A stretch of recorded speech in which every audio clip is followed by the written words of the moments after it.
Here's a fun NWSL fact for you. This first weekend of matches, 42% of goals were scored by players under the age of 23. 21% of goals were scored by players entering through the U18 entry mechanism. There is a ton to talk about, but the young players are dominating the conversation. Welcome back to Busy Watching Women's Soccer, and today you have with you a very happy Brady O'Toole because NWSL football is back. Let's get into it. First up, I want to look at a couple tactical things I saw this weekend that I like. Now, this was almost like a trick play on the kickoff from Portland, and it was almost so good. I think the concept there is great. The execution was just lacking a little bit. Now, you cannot kickoff's almost like an indirect free kick. So two players have to touch the ball. So Coffee can't touch the ball, and then she touches the ball next. So I think Moultrie needs to kind of really take more of a tap on this or kind of push it in Coffee's direction. But I like the idea of Coffee moving into this group with momentum because look how narrow Kansas City are. And then all of a sudden we've got 1, 2, 3, 4 options out wide. If Coffee can play this over here on the right, this whole group turns around and starts focusing there, and you've got 2 more players here. I really like it. I think there could be something there. Unfortunately, with trick plays, and Coffee seems to know this, once you've given away the game, you've given away the game.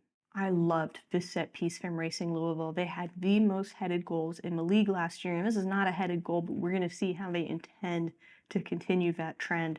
I just think the setup here is so clever. It looks like everyone is at the far post, not a single player, what I would call the near post area. So if you're a courage player, you're thinking this spot here is really critical to be marking. And then want you keep an eye on number 3, how she's moving as this play develops. She kind of looks like she's there to block or delay.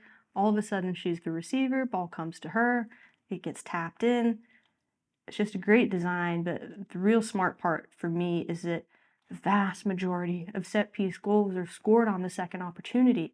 So by having all this movement over here, crowding one area, freeing this player up, this whole play is about creating the best second opportunity possible.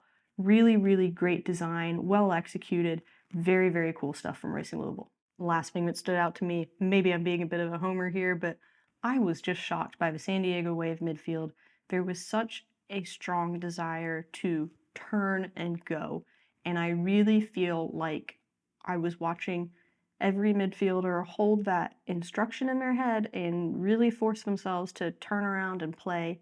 And this team looked completely different because of it. Even on this here with the press escape, Sharon totally finds that spot there. I would call that like a fake half turn almost. It was just moving so well, and maybe it was just me coming in with no expectations, but I was impressed. This also I really liked, and I think this play is really important.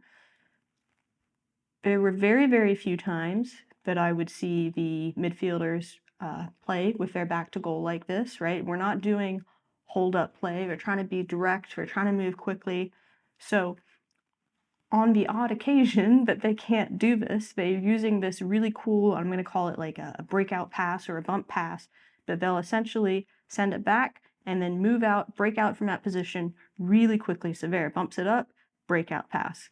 And it was just combined with the turning, so incredibly effective. I don't feel like I was watching even remotely the same team from last year.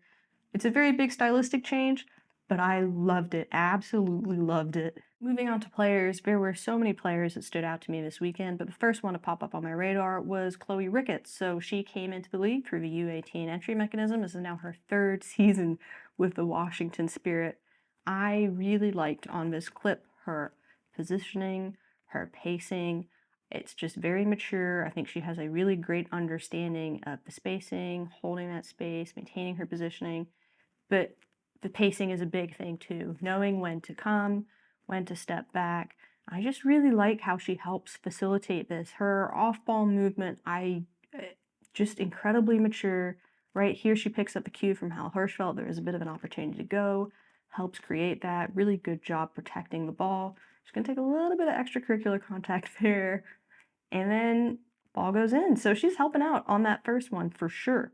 One thing to keep in mind with these younger players, they're kind of like puppy dogs out there playing with the big dogs, right? So they're going to be at each other's throats a little bit, trying to find the boundaries and learn what's okay and what's allowable. And I feel like you can see that happening for Ricketts. I absolutely love the attitude, but she is pushing the limits. She was on top of players a lot the last match. She's kind of got a little bit of mini Hal Hirschfeld to her. I think she combines really nicely with Hal Hirschfeld there. We're all kind of on top of each other here, but the release is so good. That one needs a little bit of help from Hatch to get across the line, but I just need to see more of her release because I might prefer it to Ali Sentnor's shot. I think what it is she doesn't allow her plant foot to roll over, and I think through that she's transferring more power into the shot. I don't know, but I want to see more of it because it's just an epic shot. Next up is Sarah Schupansky, a rookie out of Pitt, and unfortunately she's going to need a nickname like Pants or Schuppers or something because I'm struggling greatly with her name. I'm also struggling greatly to tell her apart from Ella Stevens, so at this point I'm just calling her Golden Boots because if you can't see the jersey number, it's pretty much the only way to tell them apart. I think she had a fantastic start to her professional career, so trying to get involved there, making herself available in space, and just confident enough to pop off that shot 14 minutes into the game. At that point, already liked what I saw. Now, I think we could see the cogs ticking a little bit as she's trying to balance protecting the ball, progressing the ball, but I think she struck that balance pretty nicely, and I mean, this one was, geez, what a ball. Some vision, and really just create something out of nothing at a really critical point in the game. Now, my favorite thing, though, was really just her positioning, spacing, a lot of intelligence in her movement here, so we recognize Howell going forward, step back, create more space. Just does a really nice job with that. And then, super surprised that she's going to get the set piece. Always nice as a rookie. It's a great opportunity to prove yourself. How good did Jalen Howell look, by the way, for Gotham? Sometimes you see players at a new team, you're like, oh, that just fits. It just makes sense for her. So, Golden Boots up to take this.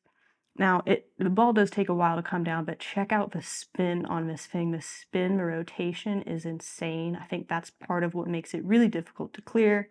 Great shot on net. And there you go. Goal involvement halfway into your first ever professional match. What more can you ask for? Defensively, look, there were a couple things that were not fantastic, but I did like her recovery rate. I think on the turnover here is a really high desire to recover, go chase that ball down. She's covering a ton of ground. Also really good, quick recognition here that she's probably best off just getting into the goal and trying to get ready for that goal line save. Doesn't all work out, but that brings me to my next young player, Amaria Damas, and I mean, look at this kid just hyping up the crowd. How can you not love her? She is just born to be a pro athlete. Now, this finish, it doesn't look like much, but I'm telling you, there's some real maturity in that. The main thing for me is just the straight up walking into the ball, right? It gets really ugly in the box as a striker sometimes, and you know, especially when it's kind of bouncing and bobbling up in the air. I really feel the easiest thing is just walk into the ball, right? Maybe you're going to get kicked in the stomach. It doesn't matter. Just walk into the ball, figure it out afterwards. So she just walks into it there, toe pokes it. Tons of goals at a high level are scored by toe pokes. It does not matter. All that matters is you're willing to put in the work, and I just love watching her. I love watching her. She is so good. I'm so excited to see more from her.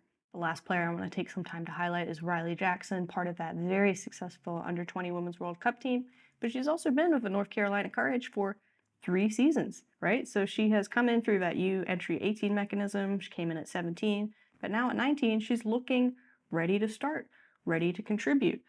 Has a good turn there, simple little pass, and I don't know, a lot of the things she's being asked to do are simple, but she's doing them really well. She's got a little bit of like Kaylee Kurtz to her game, a little bit of Denise O'Sullivan to her game.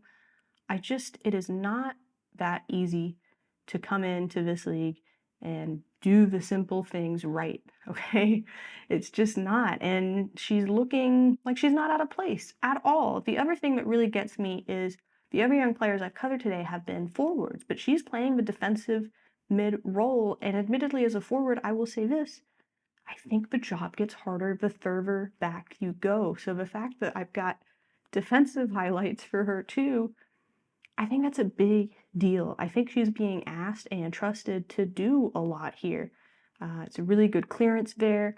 Now, thing that the way I kind of see development, right, is you're not trying to change into a different player. You're just trying to make your game more consistent, trying to eliminate the errors. So there we get great interception, great turn, small error as she's trying to clear it out.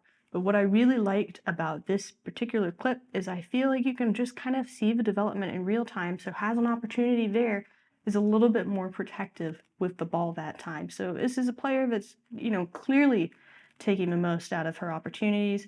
Now, on net here, I just really like this work to, not immediately streak forward. She's just maintaining her positioning.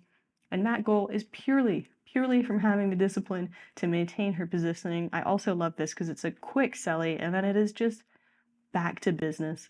A true young professional and another absolute joy to watch. So I will say this about the young players. I think there's generally kind of three criticisms I see. And the first would be that, are these girls really safe? And it's a wonderful thing to be concerned about, rightly so. I do think, though, that, that question kind of biases privilege a little bit, right? In that, like, are they safer at home? Are they safer at school? Are they safer in youth soccer? Are they safer in college soccer? I don't know. I can't answer that for you, but I just, ask that you maybe consider that, like, there's other unsafe places in the world, right? Second thing would be about just like the physical toll on their bodies, and I can't speak to that. I'm not a doctor, so I'm not gonna comment on that one. And then the third one is just let kids be kids. And I mean, I get that, but having been in that position of wanting to play, I knew at 11 that I wanted to play pro soccer, and I also knew at 14 that I wasn't going to be playing pro soccer. These kids are out there trying to live their dreams, and they have these wonderful families that love and support them and want to help them do that. I think it's really hard to fault people for that. You know, just try and remember that these kids know what they want. They do. And like many other things in life, when people feel very strongly that they know what they want, they don't often reverse their decision. And if they do, they're usually pretty at peace with that decision. So I will leave it at that, but just try and I guess just don't feel so guilty for watching and enjoying these kids because they are fantastic, fantastic athletes. One thing I'm sure we can all agree on, it is fantastic to have the NWSL back. I am very excited to go to a match in person next week where I'll be wearing my Saturdays or for the girls hat. Now, this is my attempt at being the anti-Barstool, the intelligent sports coverage for intelligent people, but we're going to see if it was an intelligent decision to get some hats made. They're available at the Busy Watching website. I'll put the link down below if you want to grab one. That would be awesome. But if not, I really appreciate you being here, and I am looking forward to talking more football with you next week.